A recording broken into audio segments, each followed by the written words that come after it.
You are listening to Two Truths Podcast, a place where we have real conversations about faith, motherhood, healing, and becoming whole in Christ. We believe our stories matter and that God uses every chapter of our lives for purpose. Here, we share where we've been and who God is in our lives today. Our prayer is that these conversations remind you that you are loved, seen, and never walking alone. Woo-sa. Woo-sa. All right. We recording? Yep. Okay. We got action. All right, girl. Here we are. We are at it again.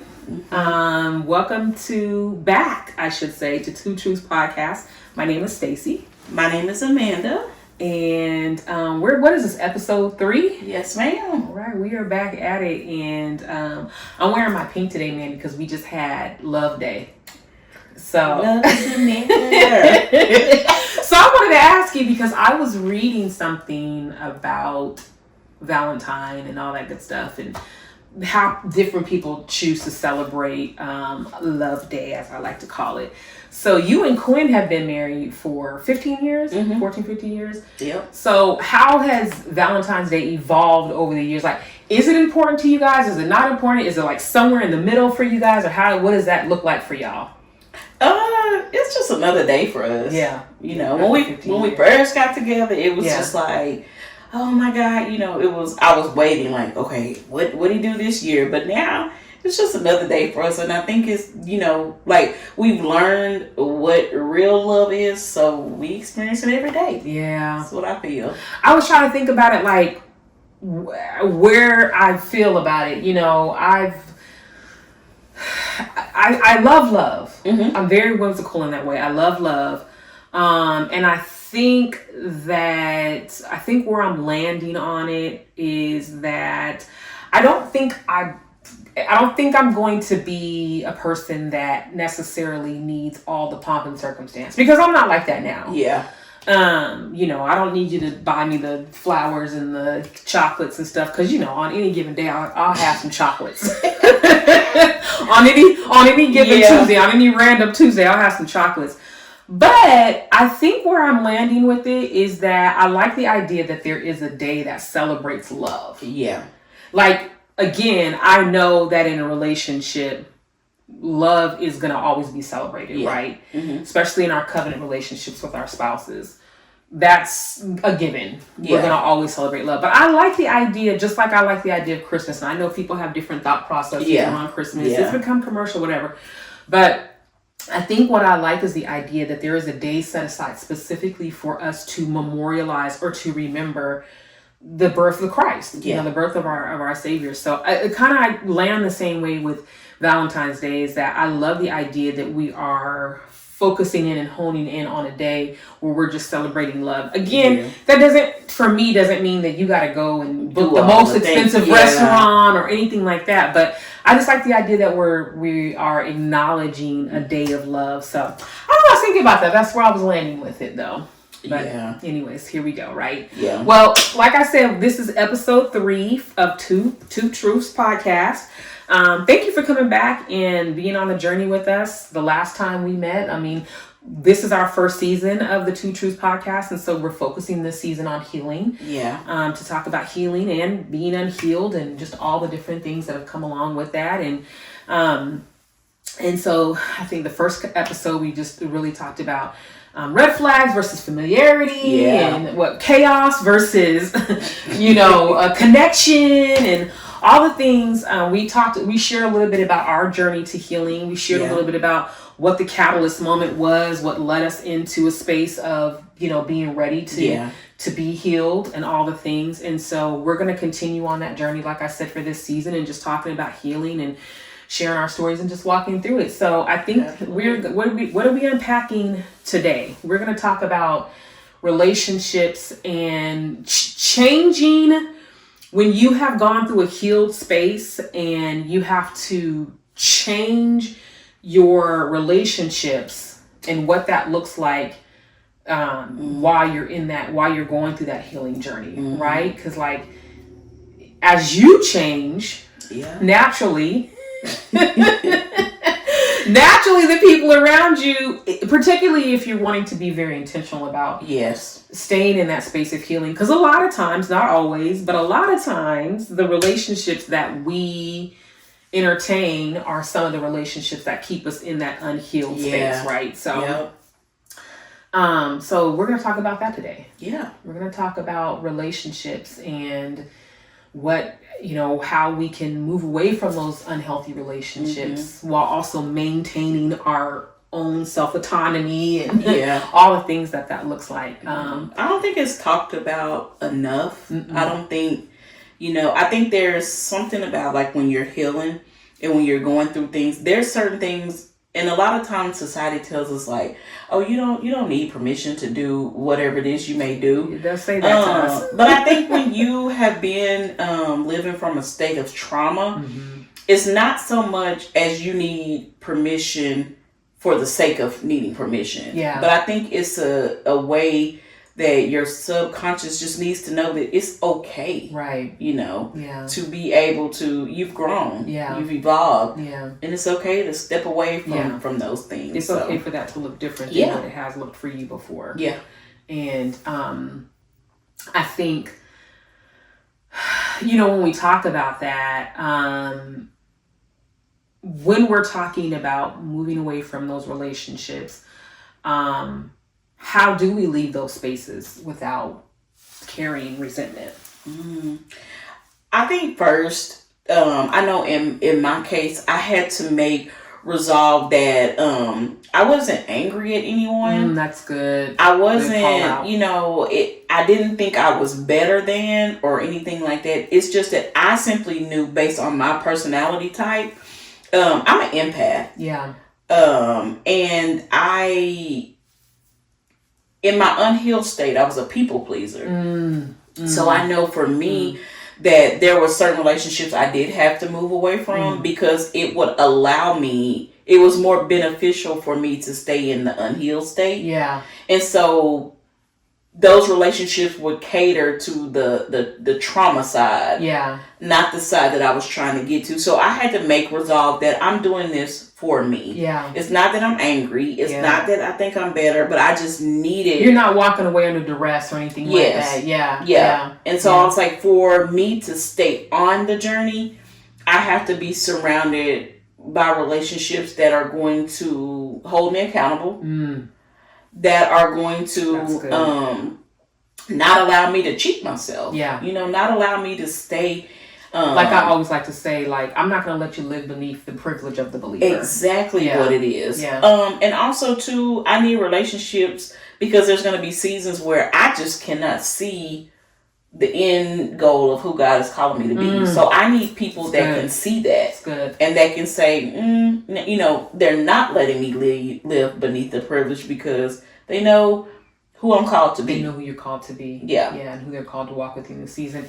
That makes me think about, talking about moving away from, as we heal and change, and moving away from those relationships that could beset us or that are no longer edifying or benefiting in the seasons we're going into. I also think about some spaces as well too. So that makes me think about when you were mentioning that. I remember when I was making the decision to move back to Texas, because this is my second time living in Texas. But when I was making the decision to leave, I remember thinking to myself, when I come back to Texas, I don't want to do it under duress. Meaning, I don't want to be leaving Washington State because I'm running away from something, right? I don't want to be trying to move away from this space because I'm just trying to get away from, I'm trying to forget or get away from what I feel like is harm or trauma in Washington.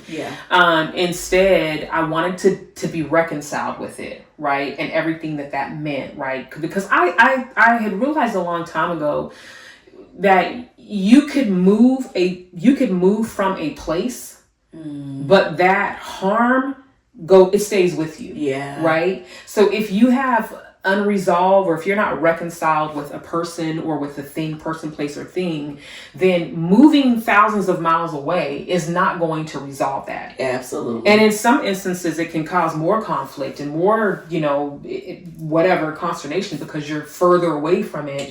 But then it becomes larger in life than, you being there in that space. And so I remember thinking, before I moved back here, where I was like, Lord, give me the grace to, when I move from here, let it not be because I'm running. Ooh. Right? Because I'm just trying to move away from what I perceive is what maybe harm or whatever, I experience. Washington State is home, and it's going to always be home for me.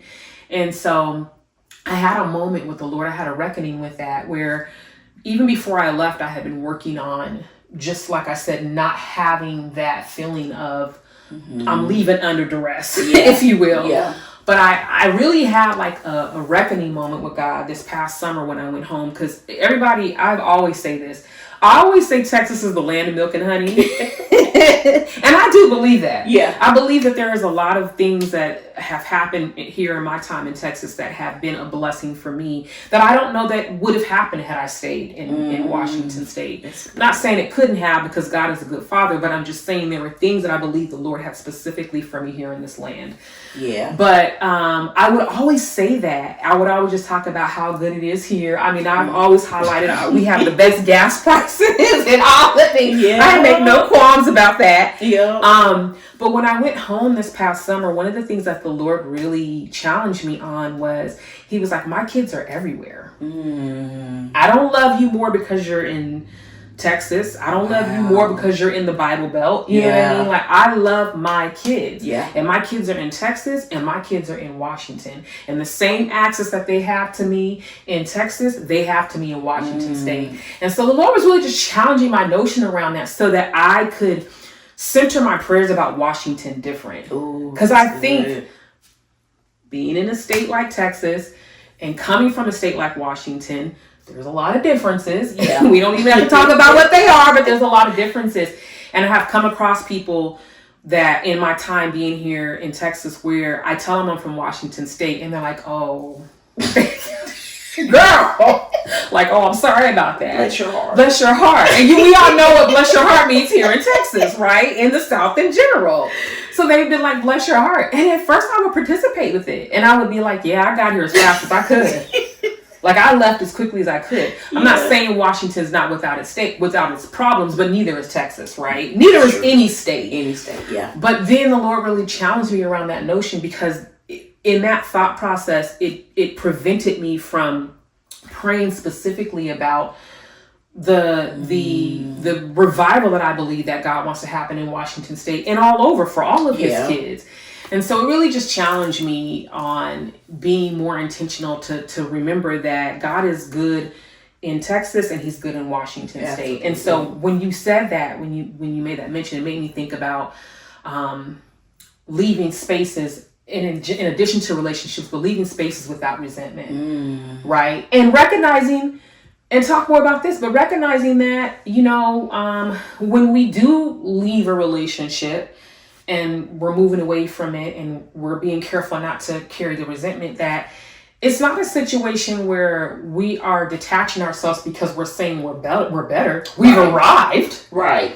It's just that, and I said this, I think, on one of the last episodes, that the me that I am today is not the me that I was even 6 months ago. The you are today is not the you were yesterday. And it's not the you you're going to be tomorrow. So the you that you were yesterday tolerated different experiences than the you that you are today. Absolutely. Right? So it's not about moving away from people because we're saying we're better than you or anything of that nature. It's saying, you haven't changed, but I have. Absolutely. So talk about that. Talk about that experience. So for me, in some of the relationships that I've walked away from, it's just, I think it's very important to understand that some things are just seasonal. And that's not a bad thing. It's not a bad thing. Some things are just seasonal. It gets you to the next point for something else to take over. Yeah. And so when I started looking at those, because my personality type can be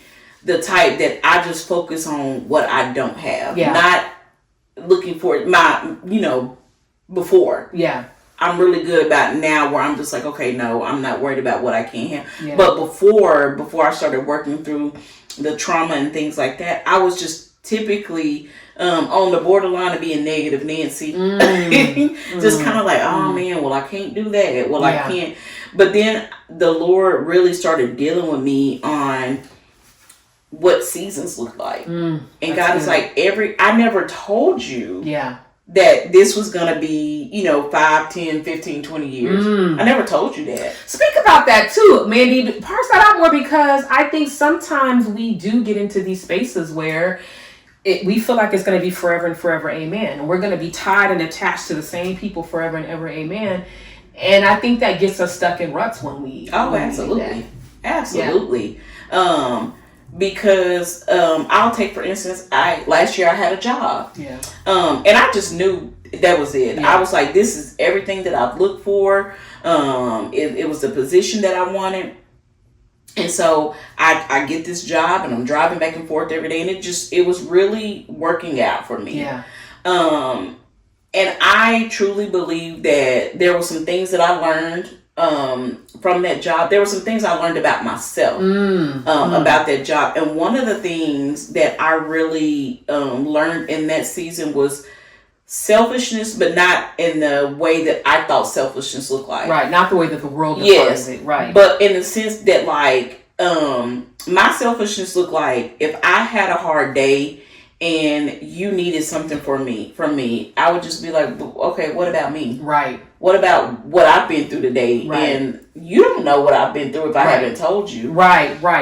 And so I think in that job, once I got to the point to where I was receiving what the Lord needed me to receive in that season, I believe that God was like, okay, now that you've got what I needed you to get here, now I can take you to where I really needed you to go. Because God used that job to mirror back to you some opportunities, some things that were in your heart, show you some different things. I didn't even realize. But it goes back to how tender God is. Yeah. He shows you what you need when you need it. And when you're ready to receive it. When you're ready. That is a huge part of it. Because there's some if God would have sit down and said, hey, daughter, I want to talk to you about being selfish, I would have been like, Lord, I am am not selfish, like, not your precious daughter. I'm like, if anybody needs anything, like, I got them. And he was like, no, I'm not talking about that. Right. So I truly believe that when we go into things, I know that God shows us and tells us, but sometimes we don't listen. That's true. And I believe that when I look back, there were some things that were happening in that season where I was like, okay, the Lord was absolutely showing me that this was temporary. But I didn't want to hear it because it fit so well for me. It worked for you. So well. Right. And God is like, you're missing the point of why I had you here. I needed you to see something because I'm taking you somewhere else. Yeah. But I need to remove that obstacle. So I think it's very important just for us to have that understanding that, we get mad at God about stuff he didn't even do. I mean, he never told me that job was permanent. He never told me that job was permanent. And then be hot at the Lord. Fish grease. We'll walk away from our relationship. Because it felt right to us. So clearly and surely, this was supposed to have been from the Lord. And the Lord's like, I didn't say that. Because it was like, I'm like, Lord, I'm comfortable. I'm good. This is like, I have arrived, Lord. I have been working for this moment. And God was like, that's cute. Right. That's cute. That's real cute. No. You've been working for this moment, but I haven't been. You wanted to be planted when I told you to pass by. I don't know, man, because you saying things. And I'm like, okay, Lord, say what? And he was like, you want to be planted. I told you to pass by. And I'm like, okay, Lord. All right. Okay. All right, Lord. And so that's when I started sitting with, okay, this is seasonal, and I have to be. Seasons are needed. Yeah. Because again, he don't want to take us too fast. Right. He don't want us to be, like we heard at a conference we went to. The pastor, he said, the Lord doesn't want you in the promised land praying to go back to bondage. Ooh. And we don't think we do that, but we do. We don't think that we do that, but we do. We think that, the suffering in bondage was just horrible, and who would ever want to be back in that space? But we've seen it with the children of Israel. We've seen it. And we sit here looking at them like, what were y'all thinking? Man, when I read that story, when I'm reading everything that they went through, and the plagues and the slavery and the scarcity of food, just all the things, and then I read how the Lord took them through this Exodus process and the complaining that they were doing. Now, I'm on the outside looking in thinking, man, I have read that story and be like, man, your kids were bad, Lord. Your kids were naughty. And the Lord's like, I still have naughty kids. I still have bad kids. Like, I think it's cute how you want to disconnect yourself from those stories, but let's just be clear. Because we was like back then, and Lord is like right now. That makes me think about when I had moved into my house that I'm in now, and I've been in my house for about 4 years. And that first year when I moved, we lived in an apartment before I moved into my house. We lived in an apartment for 7 years. And I just remember the apartment that we lived in was not too far from the church. So every Sunday after church, I would drive to the apartment, and I would just drive through, and I would just languish. And I was driving through the parking lot, and sometimes I would sit and just be remembering. And I remember one Sunday, my youngest, and all her teenage angstiness. And they're irritated by everything. Yeah. It's Sunday after church. She's ready to go home, all the things. And she was like, Mom, why do you keep coming here? And I very clearly heard the Lord say, yes, why do you? Ooh. And I was like... So you were in the promised land. I was in the promised land. But you were grieving the bondage. I was going back. I was going back. I was in the promised land, and I was going back to Egypt.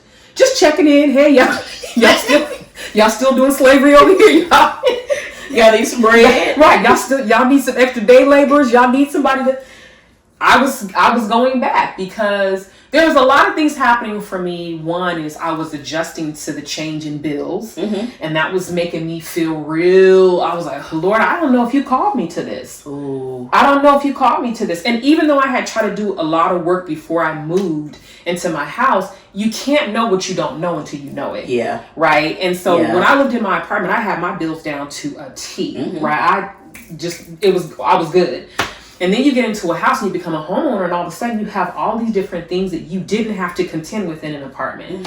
So I was definitely trying to manage from that perspective. But I was just languishing. I was going back to the old apartment, just remembering the good old times, and when my daughter said that, and the Holy Spirit quickly said, yeah, why do you? It just, something in me quickened, and I was like, Lord, why do I? Ooh. It's like what we said, like, we don't think that we're begging to go back to bondage, right? Because we don't think about those moments as bondage moments. But the Lord was just showing me, he was like, I've delivered you from a place. And I didn't just deliver you from, bad to worse. I delivered you from bad to the promised land. Ooh. And everything that comes with it.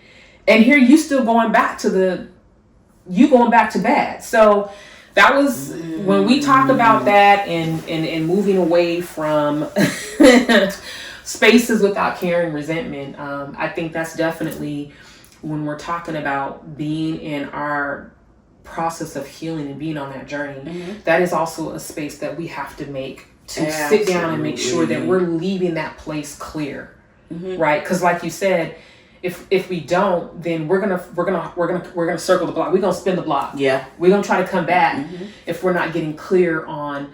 Again, I'm not walking away from you or this space because I'm better than you, right? It's not. That's not what we're trying to say. We're just saying that the Lord has elevated me. The Lord is raising my character to match His. He's working in me, and so as a result of the work that the Lord is doing, I'm coming up higher in my thinking. Mm-hmm. And that means I need to be around people who are like-minded, Absolutely. who are going to continue to encourage me to think higher and to change my behavior. So that makes me think about leaving spaces without carrying resentment, but also loving people from a distance. and go on to it, Mandy. Oh, I think the difficulty that comes, when we say loving people from a distance, I think that's so difficult because society tells me that if I walk away from something, it's because it no longer serves me a purpose. Or it's because that cutoff yeah, culture. it's like, yeah. Or it's like, I'm walking away because I'm trying to go on to higher grounds. And that is true. But also, I think from a kingdom standpoint, God is saying, like, I need you to distance yourself, not because you don't love them, or because the word tells us that we're sisters and brothers in Christ with everyone. Right. So it's our job to love them. Right. No matter what they're doing or not doing, our job is to always love them. Right. So loving them from a distance, it does not mean that I'm just cutting them off, walking away, and not saying you nothing. no longer serve me. You're disrupting my peace, or whatever the case may be. Yeah. Loving from a distance means God has shown me where I'm going. Right. And this person at the state that they're in right now can't serve that purpose. Correct. So I have to distance myself. But while I'm over here distant, I'm still praying for them to be able to move forward. To get that revelation that God is wanting to give as well too. I'm still checking in and encouraging them from time to time. Yes. I'm still leading by example, you know, because God didn't walk away from people that didn't serve a purpose. He just simply went a different route. Correct. And I think we have to be very mindful to say, even though God is asking me to put distance in this relationship, He's not telling me to sever the relationship. Correct. You know, even you know, if it's people that have hurt or harmed us. Yeah. You know, I tell people all the time, and one thing that I had to learn, just because I forgive someone, I don't have to reconcile with them. Forgiveness is not reconcile. No. Exactly right. It means that I'm still going to pray for you. Right. To be delivered and free from whatever it is you need to. Absolutely. But in this season in my life, my boundary that protects me will not allow us to be in that. Correct. You know, you can't have that access to me. Correct. The access level looks different. Yeah. I don't hate you. I'm not wishing ill upon you and your family. I don't hope you walk around in the puddles and have wet socks. You know what I mean? I'm not wishing ill upon you in that way, right? Mm-hmm. But to your point, the access looks different, right? Once there's been an identification that, you know, you've played a part in harm, or you've played a part in me being unsafe, I can still love you from a distance. I can still be praying for you, as you mentioned, but I don't have to give you access. Absolutely. And I think that's what we sometimes confuse when, you know, when we're talking about kingdom versus culture. Yeah. Right? Because kingdom says we don't throw people away. Mm-hmm. We don't just say, you're no longer useful to me, so because you're no longer useful to me, I don't have anything to do with you, right? Again, the access may look different. That may change in the kingdom for us. But we don't just outright throw people, throw them away, right? Because we know that God is a God of change. In the same way that He changed our hearts and He delivered us and He's bringing us into these spaces, we always pray and hope for that to happen for those who we've been in contact with as well, too. Absolutely. But I think to your point, we are in a culture that says, you know, if you don't serve me, if you're no benefit to me, you know, my cutoff gang is you know, we hear that all the time, my cutoff gang. And I think that what happens with that for me is, when I think about that, is that there's a couple of missed opportunities. Because I think when we're talking about being in relationships, that we need to be in relationships that challenge us. Absolutely. And we need to be in relationships that we contend with. Now, again, let me be clear. I'm not talking about harmful relationships. Absolutely. I'm not talking about relationships where you're not going to be safe. There's a difference. Your Yes. access needs to look different. You don't have to allow those people into your space. But I'm talking about maybe you have a friend and you and them have a difference of opinion. Yeah. Maybe you guys have political differences. Yeah. Maybe you guys have upbringing differences. Maybe you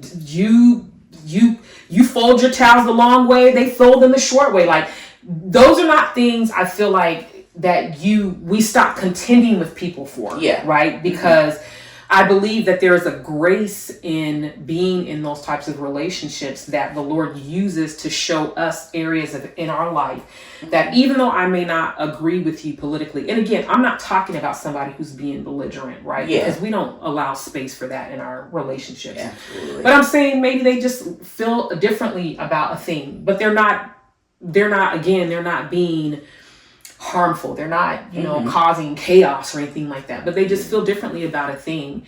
I think that we miss an opportunity to learn how to contend with people, right? Because Christ contended with us. Yeah.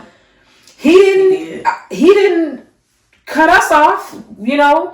As soon as we said or did something, and to this day when we say or do something that God is not directly pleased with, God's like, that's it, I'm out. Yeah. I gotta protect my peace. And she's clearly done several things that suggest to me.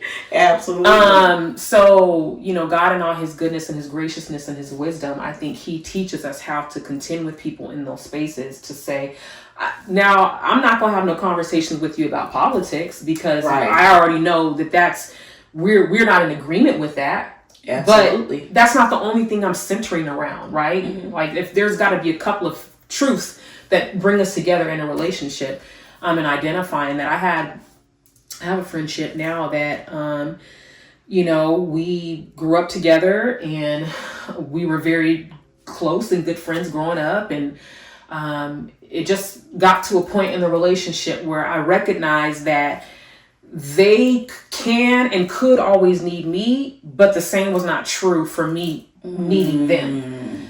And, as I continued just down my path and going forward, and I thought I could handle this in two ways. I could just be like, I'm cutting you off because you're no value to me.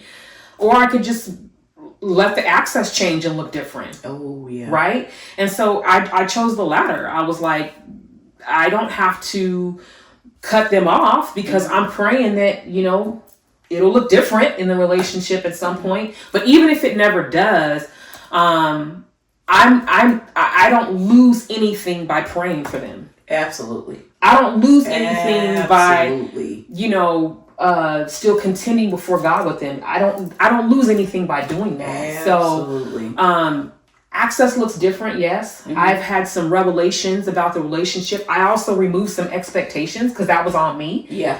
I had to change my expectations and say, hey, I have had expectations of this relationship because maybe how I've been, but that's not fair to place that on them because I hadn't communicated that to them. I didn't tell them that, this is my expectation of you. Now, there are some friendships and relationships that I have said that. Yeah. But I've never said that with that friend. So I was like, I can't make that an expectation. And I've never communicated that expectation. It's unmet on my end because I didn't communicate that. That's good. So I think, just having this conversation and then particularly as we're talking about it centering around Love Day, around the love time frame, I think we can get the two misconstrued. Oh, sure. Absolutely. Yeah. Absolutely. So that makes me think about, we were just talking about access, right? Mm-hmm. So when we're talking about that, what that looks like in terms of, do we not love someone if we don't give them the same level of access that we gave them before? Or talk about that, like the access versus love. What is that? What does that look like? So I do not believe that changing the level of access means I don't love you. In fact, I believe the opposite. Because I have a relationship where, we been through a lot together, and I had to change the level of access for them and for me.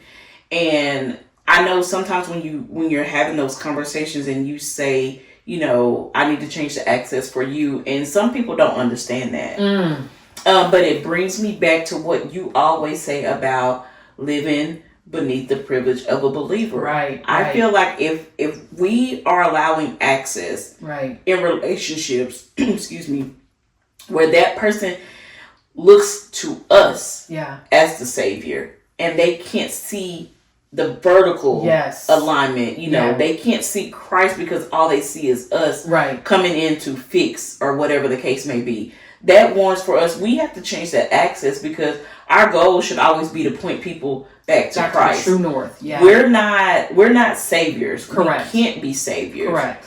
But also on the flip side, when it comes to protecting ourselves, I have had to limit access because not necessarily because a belief is different, but how they act on their belief. So it's like, I can be in a relationship with you and we can believe different as far as politics. Right. As far as how we raise our children. Correct. But there are certain things, what marriage looks like, or what, who I believe as my There's savior. Certain standards that we hold true no matter what. And those things, although it may look different for you, I can deal with that, but what I can't deal with is how you respond, in a sense, just for instance, there's some people that may believe,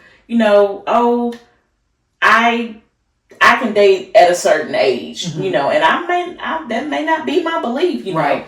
I can deal with that. Right. But when there's things that the Bible is or the law is very clear on, and you choose that, I'm just like, I love you, but I can't take a chance in clouding my lens. Correct. Because it's very easy, even though I've been a surrendered follower of Christ for a long time, there's still moments where if you're around certain people, they can talk about something long enough, and you can start finding yourself justifying why you should or you shouldn't. Correct. And so I think then you have to look and say, okay, the level of access has to change. Right. It may be for a season. Right. It may be permanently. Right. But I also think what makes it, when I can say, oh, I'm changing the level of access, but it doesn't change my love for you, that's where conversations come in. Right. Where I can sit down and say, hey, I love you, but, one for instance is I had a friend, she's single, I'm married. Yeah. I have no issue with that. I have single friends, but the issue came where she was wanting to party every weekend and me go out with her. And I'm like, I can't do those things. I can't do that with you, yeah. And so I had to sit down and say, hey, we can either meet in the middle, or I have to remove myself. Because I'm not going to bring turmoil into my home when I don't have to. Right. So, and that makes me, just to meet it out more, because you, like you said, that is something that I'll talk about often, is living beneath the privilege of the believer. Yeah. And essentially what I mean when I'm saying that is that, when you have decided to become a surrendered follower of Christ, and when you've given your heart to Christ, there is certain access and privileges. Like, there's this old Diners Club commercial that used to say, membership has its privileges. Yeah.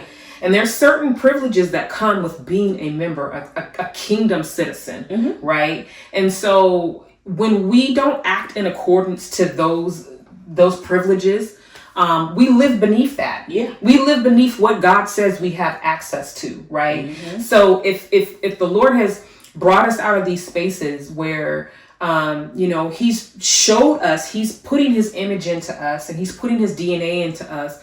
It makes me think about this example. We were having a conversation, me and the ladies, and we had all gone out to lunch, dinner one time after church. And we were talking about, I don't even remember what the conversation was about or how we got here. But essentially what happened, we were talking about, like, if a waitress came and she brought back the wrong change, and the change that she brought back was more than what she was owed, and how, we known people who would be like, oh Lord, that's a blessing. Yeah. And so I was saying, but is it really? Because if you walk away with that extra money, knowing it's not the correct change I was supposed to be giving back, you may receive it as a blessing, but for that waitress, it's a curse. Because when she ends her shift at the end of the night, she's going to come up short in her till. Yeah. So she's going to be in a position where she's going to get reprimanded, or she could lose her job. Absolutely. And God is not a God of, I bless you, but I don't bless you. He's a good father.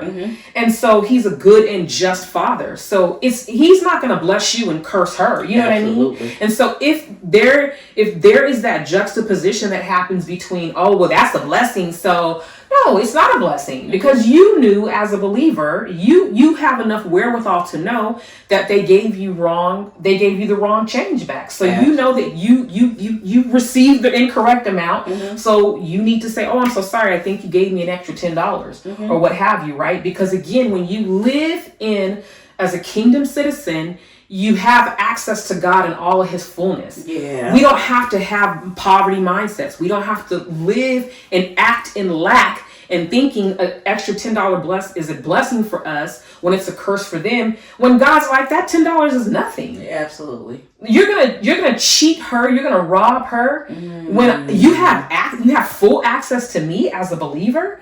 So that's where I'm always saying, like, I'm not gonna let you as your friend, as somebody who I love and care about, and vice versa. Absolutely. Not gonna let me live. I always want you to remind me you are a citizen of the kingdom. You live in this world, but you're not of this world. You're not a culture citizen. You are a kingdom citizen. And I think sometimes those lines can get blurred. That's why when we talk about people talking about, my cutoff game. Yeah, I get your cutoff game is tight, right? And I think there are definitely appropriate times in which we need to distance ourselves from a relationship. But then we need to always be asking ourselves, is this kingdom or culture? Are you cutting them off because this is what, are you moving away from this relationship because it is pointing you back to true north? Like you said, it's pointing you vertical. It's moving you closer to Christ. Because there have been relationships in both of our lives, I know, that it's like you said, like the example you gave with your friend, and she always wanted to go out to the club. That was a hindrance to your walk in Christ, because she wasn't pointing you back to Christ. So it made sense to put distance in there. Yeah. But if we're just cutting people off because they're telling us the truth and we don't want to hear the truth, we don't want them to represent light, we want to stay in the dark. Well, if that's what you're looking for, I'm not your friend. She is not your friend. Manny, don't you say it like that. I'm not. And you know what? I think it's very important for us to understand what it looks like when you are healing and you are moving into different spaces and relationships, because like I said, based on the old me and my old thinking, when moments came up, and I mentioned it in the last episode where I was so angry that I was like, I just want to punch somebody in the face. And so I'm like, this is my friend. I'm going to call her. We ride it down. Right. And you were like, we can ride it down, but I can come sit with you and talk to you and things like that. And I think it's important to understand, what does kingdom versus culture look like? What is the difference, Because people who care about you won't let you get into the weeds, because they recognize that you are in an emotional state. And they recognize that you are more than likely going to make a decision that's not going to only follow you for that moment. It could carry you for life. It has the potential to alter your life depending on the next decision that you make. And so people who care about you and your purpose and your future and your destiny are thinking like that. They're not thinking about, let's just go ride at dawn and flip some tables over. They're thinking about, no, we're going to go ride at dawn, and then the next day we know we're going to be in a jail cell till dawn. You know what I mean? And it's like, I know my friend has these things that the Lord has called her to do. I know God has called her into ministry. I know that he's called her into this podcast space. I'm not going to let her jeopardize the things that the Holy Spirit has put before. I'm not going to let her jeopardize her destiny or her purpose because she wants to go ride it down for something that she's not even going to be thinking about once she calms down. Instead, I'll go over there and sit with her and be like, okay, friend, now let's talk through it. You know what I mean? And even if it is an injustice, and sometimes we do have to address injustices, oftentimes, but then let's figure out the right way to do that. Oh, that's good. Let's live to stand another day. Let's live to work and be in justice another day. But let's not throw it away for an emotional moment. That is so good. And I think that makes me think of when you are moving into those spaces, right? When you are stepping out of one season, an unhealed season into a healed season, what does that look like? Trusting God with the gaps in those relationships, because I'm going from here where I had these people, now I'm stepping in the season, and it may be lonely for a little bit. It more than likely is going to be lonely. Because I think your muscle memory, the relationships as you have known them, is going to look very different. It's like what we talked about with my rags on one of the last episodes, where I was like, I was just used to reaching for them because that was the one constant in my life. But it's like, I heard this before. I was reading some report where it says people who have been cigarette smokers, chain smokers for like a very long periods of time, part of breaking the cycle of smoking, part of breaking that addiction, is putting something in their hand, because they make the connection between having something in their hand to their mouth, right? So it might be, okay, so instead of reaching for a cigarette, you reach for some water, or you reach for some gum, or you reach for, something else that resets your brain to say, oh, I don't need this cigarette anymore, but I can reach for a carrot. I don't know. I'm not reaching for a carrot. I'm reaching for a Snickers. But you know what I mean? Like, it just resets your brain. Because I ain't me without no Snickers. But it resets your brain. And the study that I was reading was just saying a lot of time it's just that muscle memorization. That's what keeps you in the cycle and the addiction. Yes, you are addicted to the nicotine and your body is craving it. But part of it is that hand to mouth, coordination that was happening that told your brain, okay, every time my hand picks something up, it needs to be a cigarette going into my mouth. So I think when we're talking about, the relational gaps that occur in trusting God when we're in those healing spaces, I think we talked about it on the last episode, or either the first one, where we're talking about, again, why community is important, but also being in a space where we trust that God is going to bring us community. So when I first moved to Texas, I had a very specific prayer to the Lord. And I said to him, Lord, I am asking that you would bring me a group of diverse women in my life that are like-minded, that love you, and that are not love you when they feel like it, but they are surrendered, and that they love you, and that they are intentional about you, and that they are good friends, people that I can hang out with, and I don't have to worry about gossip. I don't have to worry about tearing people down. I don't have to worry about them representing themselves one way when we're in church and then being some way completely different. I want people who are consistent. I want people who are the epitome of integrity, meaning they do the right thing even when nobody's looking. I want to be around women who have character and women who are going to push me to be my best self. And I said, and I want it to be a diverse group of women, because I want to be able to learn from each of them outside of my own bubble. And man, God brought 6 Crown, and we are about as diverse as they come. Absolutely. But you guys are who you say that you are, in and outside of church. I know 100%. You can call me and be like, now, sis, I can trust that. I can trust that. I'm safe with you. We've talked about this before, but I know that in any given time, you all are not going to let me stay in the gutter. You're not going to let me live in the gutter. I may have a moment and be feeling away, but you guys are going to be like, all right, I'm like my mom used to say, I'm going to let her have her 5 minutes and then we got to move on. Yeah, absolutely. And it just reminds me of, I stated before, before I met you guys, I had lost a friendship. Don't know why. Still don't know what happened to the bestie. We ended deep. And we still don't know what happened to the bestie. And it was a very hard season, because not only did I lose that friendship, we moved from Arkansas here. Yeah. So all we had was my cousin, and she was busy in her career. Her husband was in his career. They were preparing to start families and things like that. So, it was just me and my husband and the kids, trying to figure things out. And I was really upset with God, because I was like, Lord, this couldn't have came at a more isolating time. Wow. I was like, could you have not like, Lord, could you at least let me, and it was COVID on top of that. Oh my gosh. Even It more was, isolating. Oh Even my more God. isolating. It was just so much. But then in hindsight, and I don't believe that, God did that. Yeah. I believe it just, whatever happened. Yeah. And God used it for my good because, again, I met all of you guys.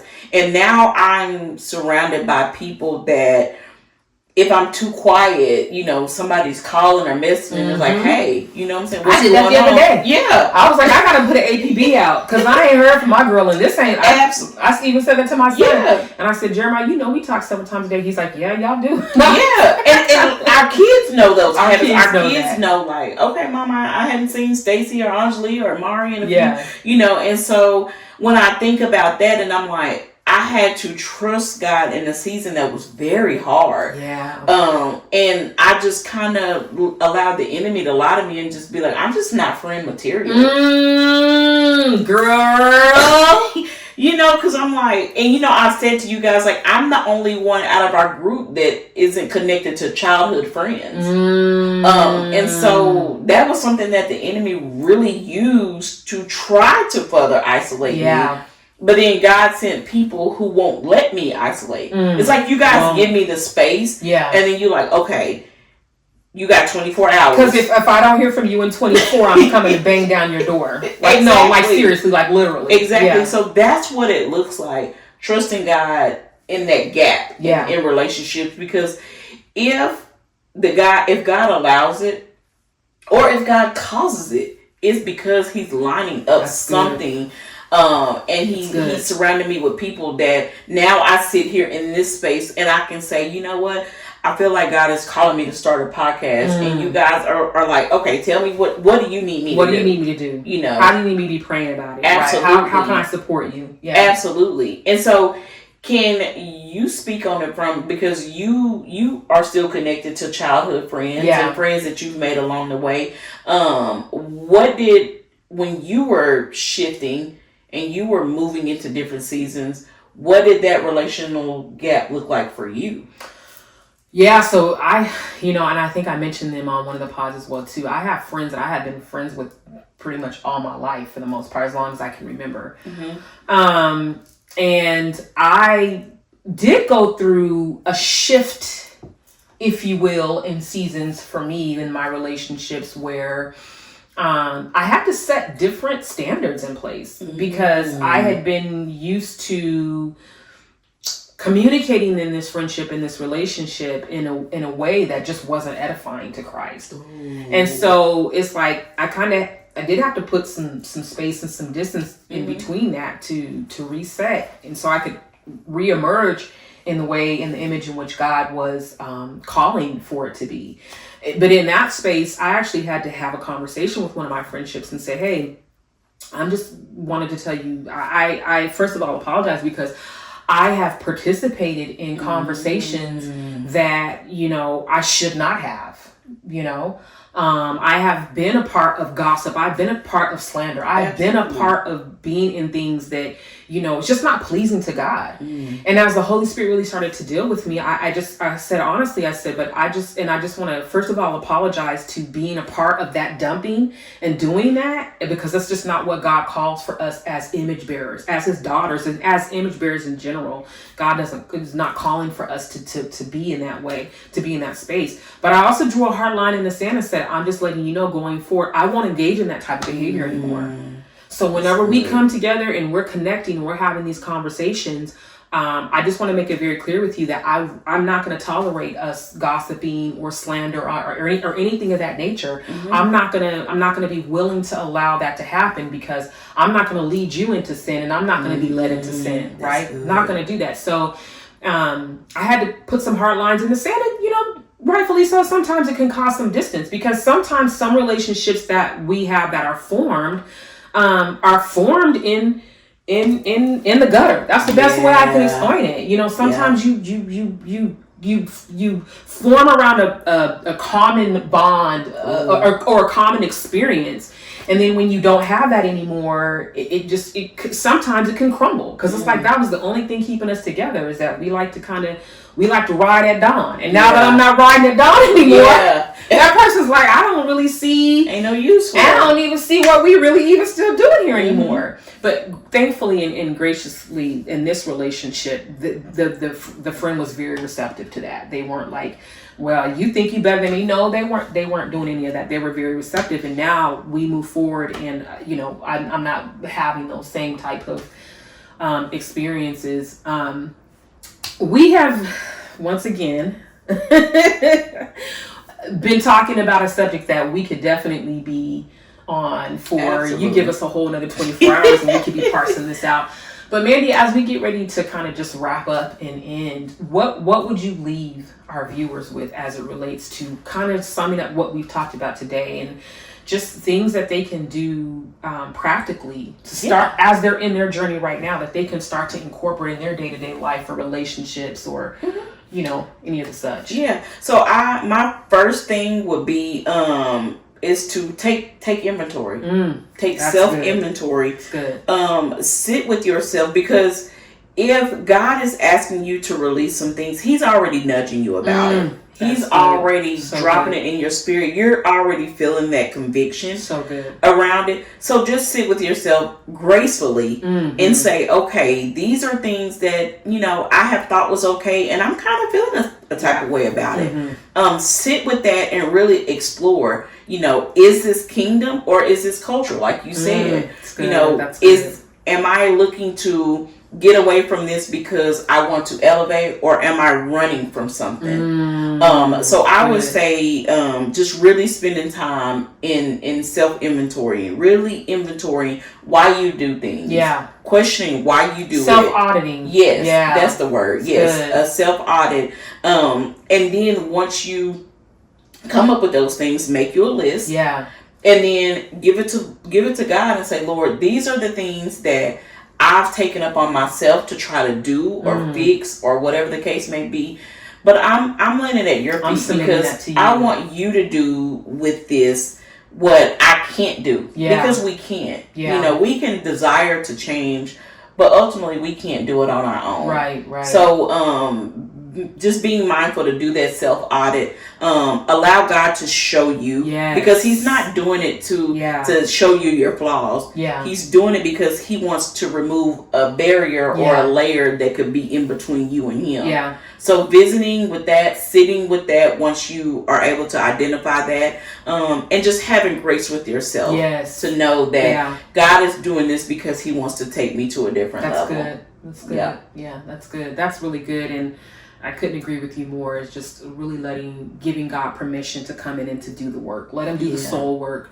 Let Him, while He's excavating and digging things up, and like you said, presenting those things to Him, submitting them before Him, and then letting, God fill in those gaps and letting Him be the one to talk to you and speak to you. Absolutely. Well, we have enjoyed our time with you guys again today, and we're just having a good time. We're having a good time on this journey, and we're just so grateful to God that He's allowing us the space and opportunity to be able to speak about the things that we're speaking on now. So we hope that you guys are enjoying it. We hope that you continue to come along on the journey with us. If you like what you're hearing so far, please like, comment, and subscribe.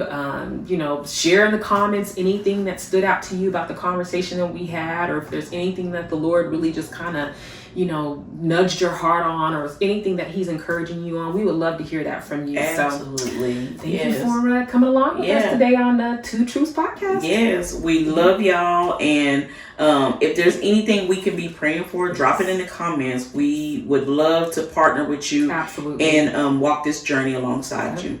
All right. Talk to you guys later. Bye. It gets so good. It gets so good. Just be like, Andy. I'll be like.